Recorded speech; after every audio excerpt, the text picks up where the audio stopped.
So last time I discussed my personal favorite sci-fi to sim for, I said the Covenant could survive in the 40k galaxy. Crucially though, I said, or at least I meant, survive, not thrive. They wouldn't be winning the great game that is Warhammer by any means, just staving off defeat and giving the other factions a bloody nose when the situation called for it. So despite what you might think, I wasn't just fanboying over Halo with all my might, because I acknowledged that the Covenant would be supreme. See, Imperium, Necron, and Tyranid fans, we can get along. Until the Forerunners show up and wipe the galaxy completely clean, that is. Now I'm just gonna fanboy over Halo. The Forerunners would be a horrible faction to put into 40k because it would be like if you put the War in Heaven Catan into the modern day setting of the galaxy. Not the Necrons, the Catan is their own faction. I should mention that there's going to be spoilers for the Forerunner series of books, so if you haven't read those I would recommend it because they're really good, but either way, just be forewarned of that. Let's dive into some Halo lore, shall we? But before I get started, let me ask, do you like boats? How about boats with guns the size of houses on them blasting each other to bits? Because if you're anything like me, that'll appeal to you a lot. And if it does appeal to you, then you should check out the fine game sponsoring this video, World of Warships. World of Warships is a free game that you can play on PC where you can send your enemies straight to the bottom of the sea where they belong. And while you're doing it, you can enjoy over 40 unique maps with some absolutely crispy graphics. Sending your enemies straight to Davy Jones's locker has never looked this good, let me tell you. They've actually all just been updated. I mean, this water looks like I can jump straight through the screen and take a swim in it. I wouldn't recommend doing that, and I'm not liable if you break your screen trying to dive through it, but it sure looks like you can. You've of course got several varieties of shooty ship to take to the high seas with. You've got your destroyers, cruisers, and battleships for varying levels of boom and speed, but maybe you'd like it a bit more tactical, in which case set sail in an aircraft carrier and remind people that if you aren't looking up, you're gonna have a bad time. And of course, if you're the kind of person who's a fan of hitting people when they aren't looking, you can always go for the submarine. There's nothing wrong with the sneaky approach. Anyone who says it's for cowards is just angry they can't untorpedo their battleship's hull. Try out all of them, and since you can either play with friends or on your own, feel free to test out new ship types and figure out what's best for you. While you're testing out new ships, you can enjoy the fact that this game is basically a virtual museum of ships to browse and look at. The game is a naval history buff's dream. Personally, I can use World of Warships to pretend my history degree means something. Huzzah! And by the way, I only told half the truth earlier. The game is available on PC, true, but it's also available on consoles, baby. If you're looking for an intense naval combat game, you can do no better than World of Warships. And you can download it right now with my link in the description. And while making this promotion, I've struck a dark deal with Darker Forces to give you some in-game goodies. If you use the code BRAVO during registration, you get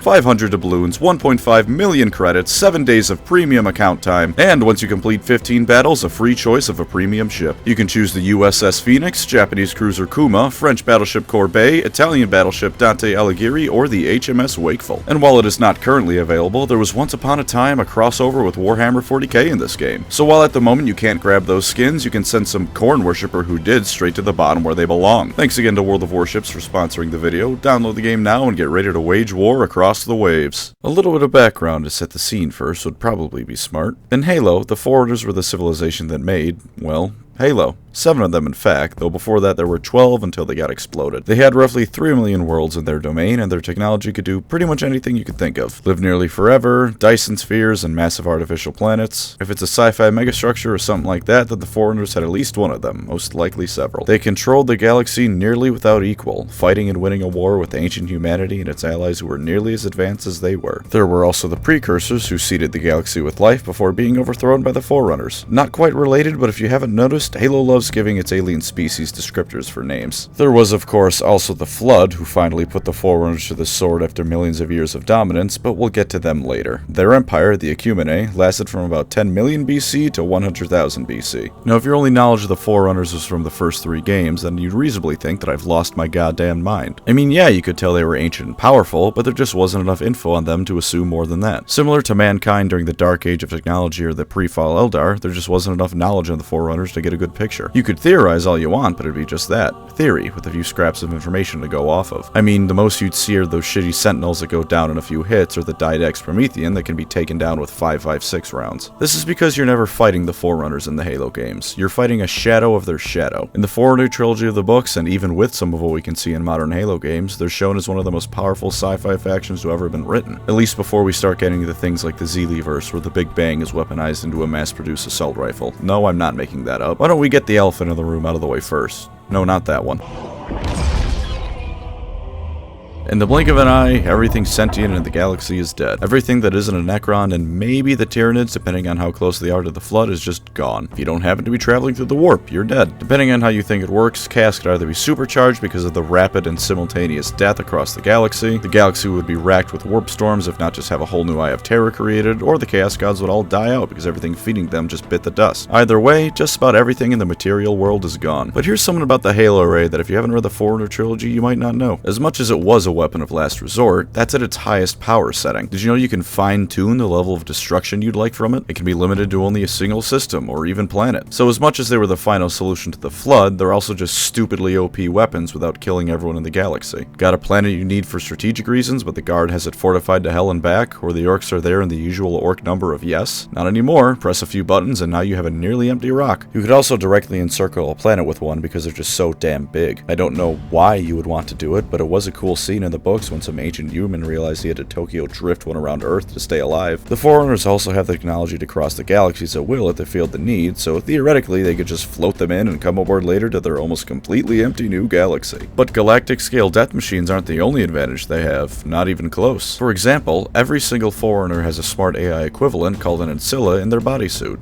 Every last one of them. They range in power from help with daily tasks to commanding entire systems of other AI. Those bodysuits also make the Forerunners biologically immortal to the point that one of them dying is noted as being a big deal. Before the Flood got to them anyways, but we'll get to that. In this regard, they were the pre-fall Elder without the psychic powers, except also their suits could still give them scientific psychic powers. Look at this bastard, he just force-pulled the Master Chief for shits and giggles. Speaking of Master Chief, you know his power armor, the apex of humanity's military technology, with shields and armor capable of taking a plasma round to the chest and just keeping on trucking? Nothing compared to the Forerunners. It was declared by Guilty Spark to be roughly the Forerunner equivalent of a hazmat suit. Not real armor, a hazmat suit. Even when he went from Mark 5 to 6 between the games, Guilty Spark was still like, why haven't you upgraded your armor, Reclaimer? Do you have that much of a death wish now that your blue stripper friend is gone? They had something colloquially called plasma jockeys by other Forerunners, which are engineers who had the job of taming stars for future engineering projects. They'd go in, make sure the star was going to have a solar ejection or anything that would ruin the day for any Forerunners nearby working on stuff, and just generally help the Forerunners use stars like massive intergalactic Legos. Doing this wasn't a massive Forerunner undertaking that required their entire species' resources and knowledge to undertake. They sent in Steve from the IT department. This is what their miners did to get it ready for the engineers. They didn't even send the scientific masterminds to screw around with the stars. They could create pocket dimensions the size of a solar system, fill the entire thing with actual stuff so it's basically a planet the size of a star system, and then compress that space to be about the size of a football if you're not inside of it. They mastered the physical world in its entirety. I mean, like I said, the Halo rings were bigger than planets. They were regularly causing stars to go supernova with just their capital ships in their war against the Flood. Not a grand superweapons like what the Necrons have, these were just their battleships. Their weaponry could also atomize almost anything that it hit. That one you don't even gotta read into the lore to find, just play any of the newer Halo games. There's a throwaway line in the Forerunner trilogy that they were powering the construction of an installation by tunneling to another universe and taking energy from it. This isn't a major plot point in how they're desperately trying to create the Halos to beat the Flood and are turning to major scientific endeavors to do so. It's like a sentence and a half of dialogue about some guy's side project.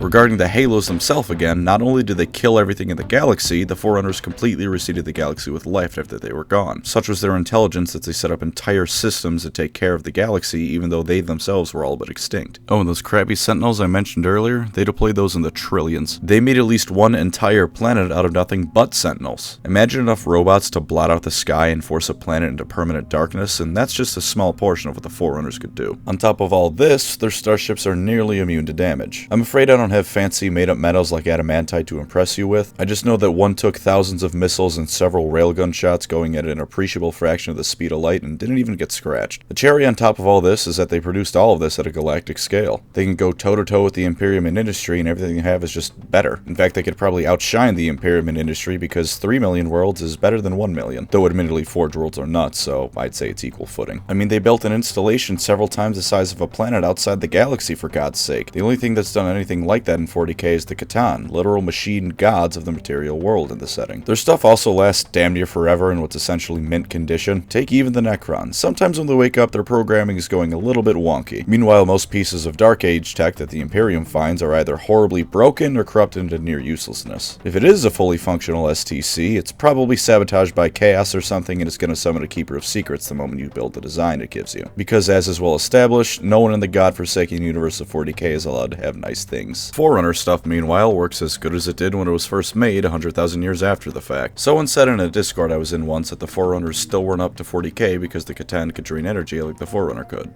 That's fair. And yes, I was that asshole who brought up an online debate about two universes fighting. Anyways, back on topic. There's several differences between what the Forerunners did and what the Catan did in this case. One, the Catan did it to species on worlds. The Forerunner could do it to entire universes, so there's a huge difference of scale. Two, understand what all of that would entail. The Forerunners didn't just eat something that was put in front of them. They had the tunnel to another reality entirely, create and set up a system to somehow get energy from that universe, and then turn that energy into something usable. And to further set the two apart, unlike the Catan absorbing the souls of the Necrontyr, this was apparently such a minor detail, such a not worth talking about accomplishment for the Forerunners that it didn't even merit an entire paragraph in the book. The guy doing it was just like, yeah, just hooking up my universe-scaled car battery to the system so I can build my megastructure, don't mind me. And again, like I mentioned earlier, you know how that one edgy Catan screwed off from the galaxy and built a planet around himself? The Forerunners did the same thing and built one of their own. It's the Ark. You could see the Milky Way from it during Halo 3, and they made a bigger one before that. It just made the mistake of existing within 100,000 light years of the Flood and was destroyed. That's such a logistical feat that it's hard to even fathom what that means for the Forerunners' capabilities. Because if they built it inside the galaxy, they have the ability to move objects the size of planets around the universe at will. If they built it outside the galaxy, meanwhile, that means they have the infrastructure and technology to move such massive amounts of material around that they can build such megastructures in the infinite nothingness of extragalactic space. They could also digitize and construct mechanical bodies for people, which is what the Didact did to create the Prometheans. So if you still don't think they can match beings like the Catan, they did pretty much the same thing as what they did to the Necrontyr. Relatedly, the process is pretty much the same, only you can weaponize it. They didn't even need the conversion chambers or anything like that. It was just point the damn thing in a planet and bam, instant robot army. They of course were masters of genetics and biology as well, because why not let them have that too? They would more or less mutate themselves when they reached certain milestones in their lives by integrating the DNA of other Forerunners and taking on their aspects. This also gave them much of the memories and personality of their donor, like when the Didact from Halo 4 gave his DNA to a Forerunner previously known as Bornstellar, who after that was just called the Didact. The Forerunner known as the Librarian even started referring to Bornstellar as her husband after this happened, she being married to the previous Didact, of course. Oh, and they can also biologically imprint your consciousness into someone else without any soul magic. Doesn't matter what race you are either, they stuck a human into a Forerunner once. To hell with it, give someone the memories of a dog and let it speak to the guy every now and then. They could de-evolve you too, just in case all of this sounded too,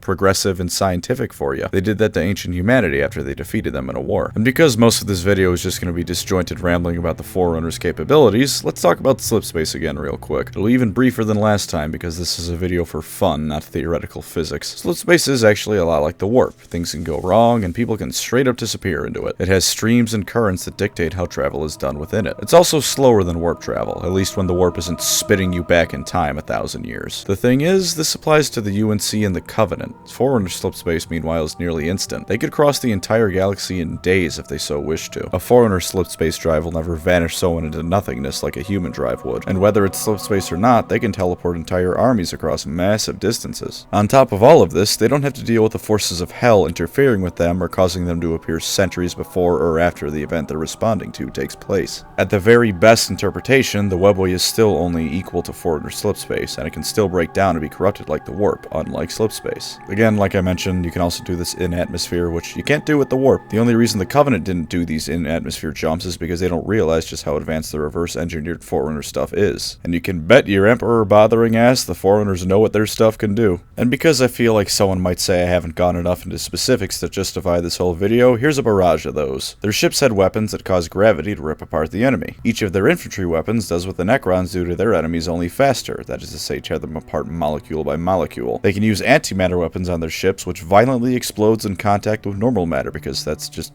how that works. They had potentially up to trillions of warriors in their army at the time of the Flood War, and this was after centuries of disarming themselves due to political infighting. So unlike the Covenant, they have the numbers, power, and industry to fight with. And to top it all off, at least some of them had 6 fingers. I mean, what else is there to say?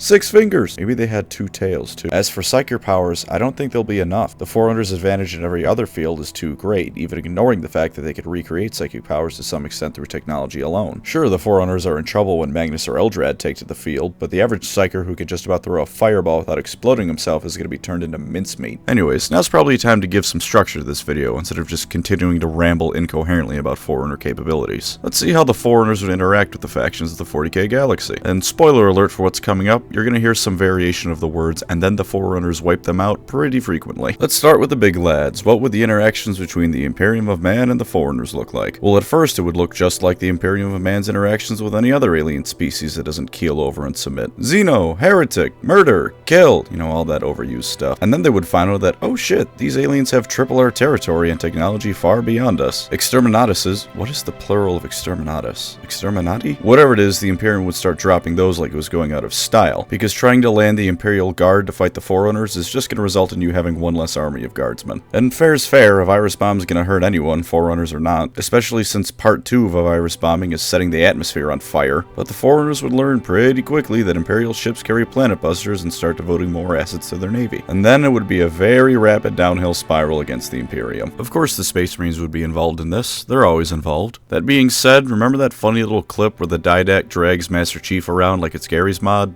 That they'd still be under heavy fire from any fight with the Forerunners, and because I'm not Games Workshop, I don't feel like giving the Space Marines plot armor. Because of the level of tech the Forerunners are working with, they're going to get cut down with little more ceremony than the Guardsmen. Ceramite will give the Forerunners as much trouble as it does the Necrons, which is to say, thank you. Anyway, that is to say it's not going to give them much trouble at all. Plus, at a certain point, the Forerunners are going to realize that even if the Space Marines are more trouble than they're worth to fight head-on, they can just annihilate their ships and worlds to cause them to bleed to death via the most mismatched form of attrition warfare. The Mechanicus might fare slightly better, if only because of a desperate attempt to reverse engineer what few pieces of Forerunner tech they can get their hands on. The Sisters of Battle might make the Forerunners minorly confused when they gun down some lady with angel wings only for her to show right back up, but resurrective immortality is only so helpful when you just get gunned down again by some alien throwing antimatter at you like it's not a big deal. Or the energy sword gun from Halo Legends. Now that'll put some hurt on anyone. Custodes are going to cause problems for the Forerunners, but in the grand scheme of things, they still won't be helpful enough to save the Imperium because as it turns out, 10,000 is not a very big number on a galactic scale. In a 1v1, the Custodes have more than a fair shot, but it's never going to be a 1v1 for them. But let me introduce you to a more interesting concept, the Forerunners pacifying and integrating human worlds. See, in Halo, the Forerunners stomped humanity because from their perspective, it seemed like the human race as a whole was gunning for their territory, rather than humanity cleansing Forerunner planets infected by the Flood, which was what was actually happening. But in 40k, I don't think it would take too long for them to realize that there's a whole lot of human worlds that, for whatever reason, would be more than happy to be free of Imperial control. Given that a driving motivation for the Forerunners is the mantle of responsibility, which instructs them to guide and protect the galaxy, I've no doubt that a decent amount of planets that fall to the Forerunners would do so willingly. I mean, it happens to the Tau, surely the same thing could happen for the Forerunners. And while yes, it does come with the caveat that the Forerunners are a bit more equal than everyone else, once again, this is just the same as the Tau and it still works for them. By the end of this war, I don't expect the Imperium to still be a major entity. Maybe not completely gone if only because of the Emperor, but certainly reduced to a shell of its former self. Relatedly, and admittedly this is a bit of a stretch, there's a chance that the Emperor wouldn't hate the Forerunners like other aliens. I mean, in 40k, there's the Dark Eldar, the Orcs, Tyranids, Necrons, and more. Those aliens suck. But the Forerunners, who of course would still be focused on keeping themselves powerful, would still be more than willing to focus on the greater threats to the galaxy, like Chaos. An interesting result of them somehow appearing in 40k could be a sort of temporary alliance with the Imperium. Because as we all know, the Imperium is a god-awful government with how it treats its people, but the guys next door sacrificing entire planets to one of 4 Satans are probably a lot worse for galactic peace. Of course, the Imperium is still a horrendous state, and the Emperor is, to put it lightly, a bit of a control freak. So there's no way the Forerunners would tolerate the Imperium, and it would be temporary at best. That being said, it's still something I find to be an interesting idea. As for the other species, let's go. The Tau are a brief talk. The Forerunners might be able to convince the Tau to peace talks, otherwise they're gonna force them back onto their home planets like they did with ancient humanity in Halo. The various other minor Xeno species would probably be turned into something between client saints and allies. The Eldar and them would likely have little reason to interact. I mean, the craft worlds in ideal circumstances sit in their own little corner of the galaxy. If the Forerunners show up and suddenly start wiping out threats to the Eldar left, right, and center, there probably wouldn't be much in the way of reasons for them to fight. Same goes for the Exodites. That being said, any fight the Eldar try to get into with the Forerunners is going to result in there being one less craft world around. Biel-Tan especially is going to learn the hard way that at their weakest possible power level, a civilization equal in power to the War in Heaven Necrons just showed up. The Dark Eldar?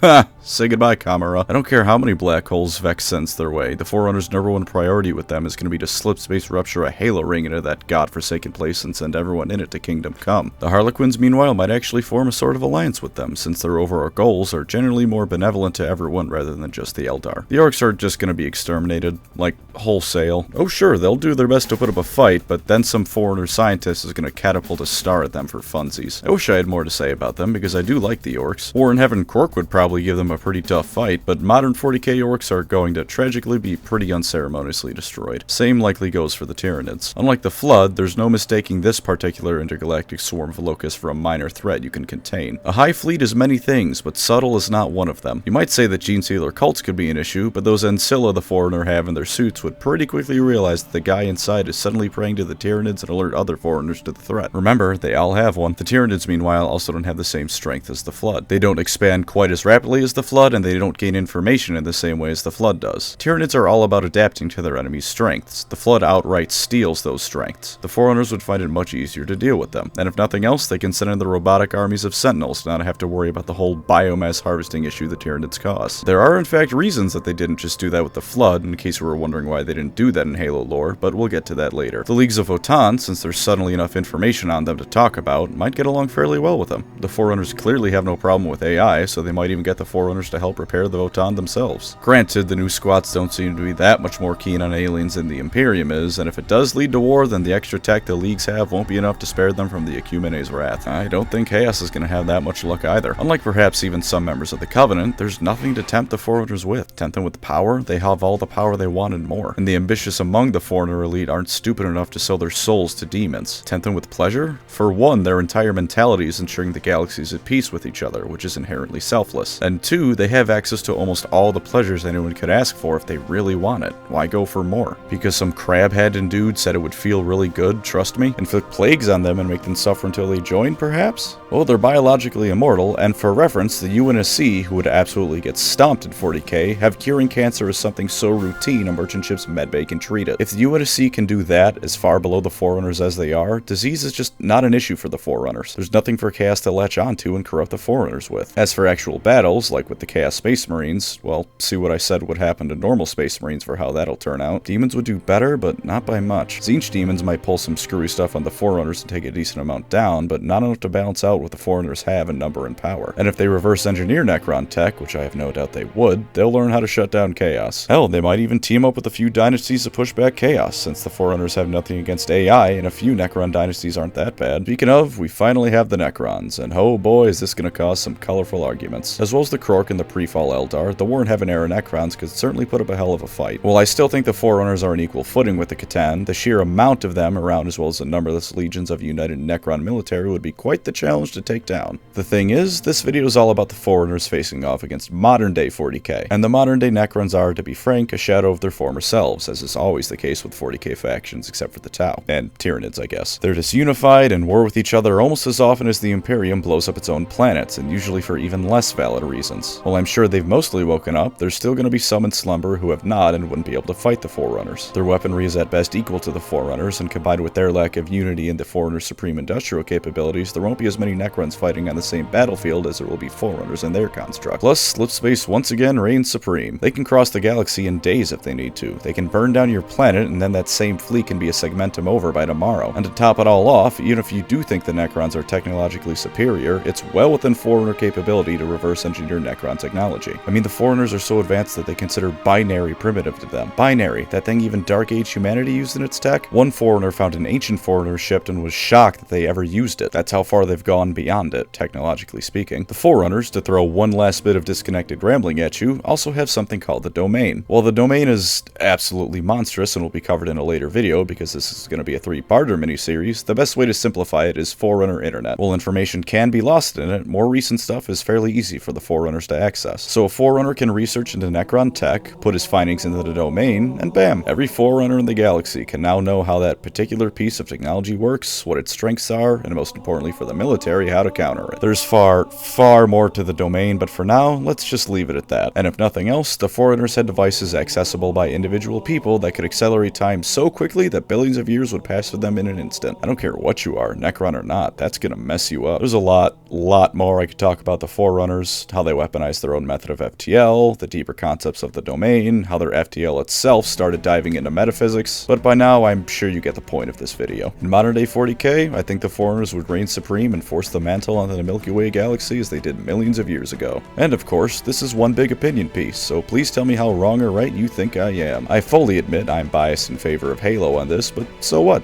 Biases make life fun. It's good to hear a differing opinion every now and then. Either way, here's part 2. There's one last major faction, I guess, to cover in Halo for next time, and they're hungry. Now I shall talk, and you shall listen. As always, thank you to my wonderful channel members. You are the domain to my Ecumene, gifting me with the ability to further my cause and continue on for the time to come. Consider becoming a member or subscribing to support the channel, and either way, thank you for watching and take care out there.